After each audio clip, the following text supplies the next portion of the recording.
All right, here we go. We're looking good. We got the power going on. Loving it. Oh, 100. Sorry guys, in Canada, that's kilometers. Go figure. Coming to you live from, I don't know, Alberta. Anyways, hey, welcome everybody. This is the Triumph Night. The Triumph Night Christ Rider. We are on our 2019 season opener. And man, what a long winter. Can you believe it? Somebody came along and dumped snow everywhere. And then things got so cold that you could barely stick your nose outside because that white stuff and the it's brutal. Thank goodness for coffee, because yeah, you could have hypothermiated no problem. Anyways, man, I don't even know what I want to open with today. Like, it just maiden voyage, and I had to clean the dust off the bike. Just crazy. We're heading down towards the Genesee Bridge. I think it's still under construction, but it don't matter. We're gonna talk about what the Lord's been doing, and man, you know, just when you think you got it all figured out and everything's going smooth, and what could go wrong?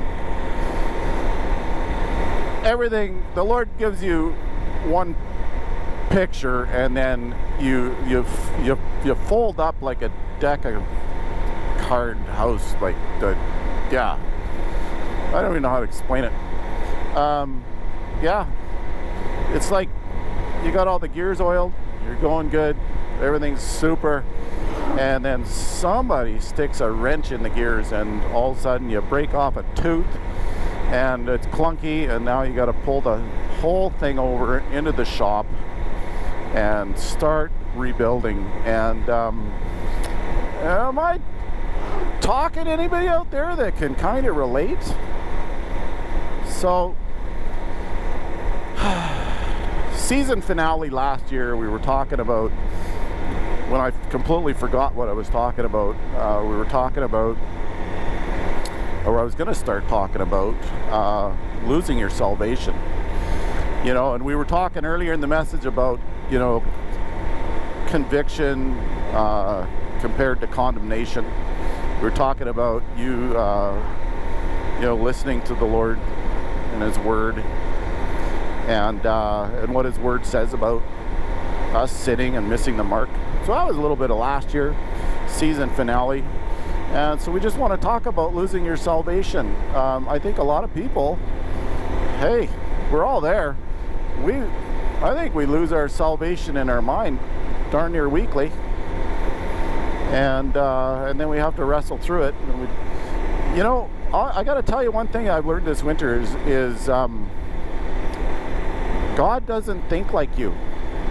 You can be, like, in the Word, steady. You can know everything you need to know about God. You can be even out there preaching and healing and serving and doing all this stuff, and you know what? You've become pretty darn confident that you got God figured out, and you know what His grid is. You know exactly what He allows, what He doesn't allow, and then all of a sudden the Lord will show you something and show you how He sees it, and you'll be like, well, that's kind of biblical in a uncontextual way of looking at things. God doesn't think like you. He doesn't have these barriers. Yeah, everything has to line up with His Word. There's no two ways about it.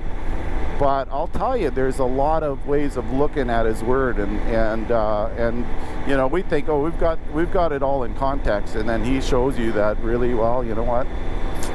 I see it this way, and then that just is like taking the periodic table and throwing a couple brand new elements in there, and what does that do? That changes everything. It changes everything. And man, this is where we've been. This is what this winter's been like. And I mean, I've been challenged, and I'm not going to share, but God sees things differently, and he brings things along your way to bring you into a new.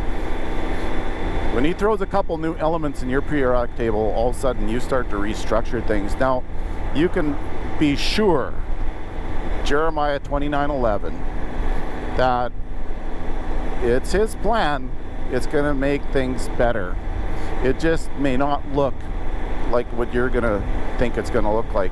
And it's going to challenge you in your salvation. So I'm going to tell you a little bit about where we left off last year, and that is, so what does it take to lose your salvation? Well, let's look at it from a legal lawyer point of view. So we're going to put on our lawyer hat, and we're going to look at the contract that you signed. We're going to take emotion out of this. We're going to take relationship out of this. We're just going to look at it from a contractual way, because I'll tell you what, Satan looks at it from a contractual way. So you accept Christ as your Lord and Savior. You give him over your life. You give him lordship, and you say, Lord, you mold me, you make me, you do what you want to do with me.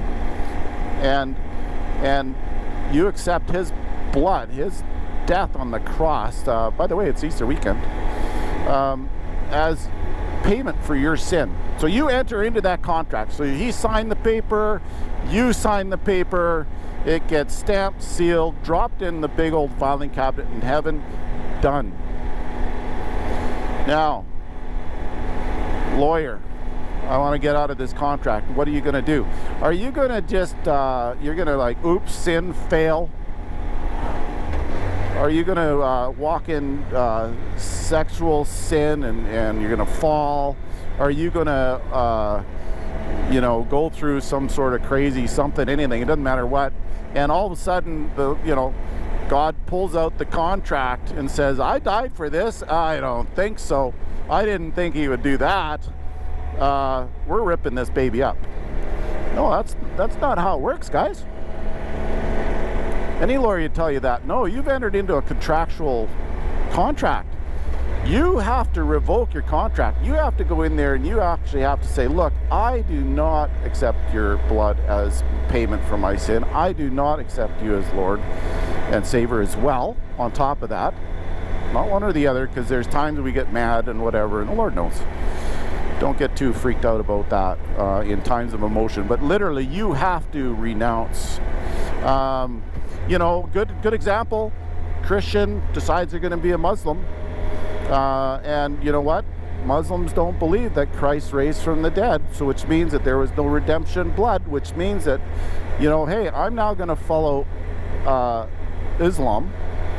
And yeah, that's what we're going to do now. And I'm now walking away from this contract. I no longer accept it. I no longer believe it. I'm no longer following Christ. I'm no longer considered a Christian. I'm going to take and become a Muslim. Well, that's a little different, because now what you've done is you've taken out the contract and you've now signed off that you've now walked out of that contract. We're looking good. We got the power going on.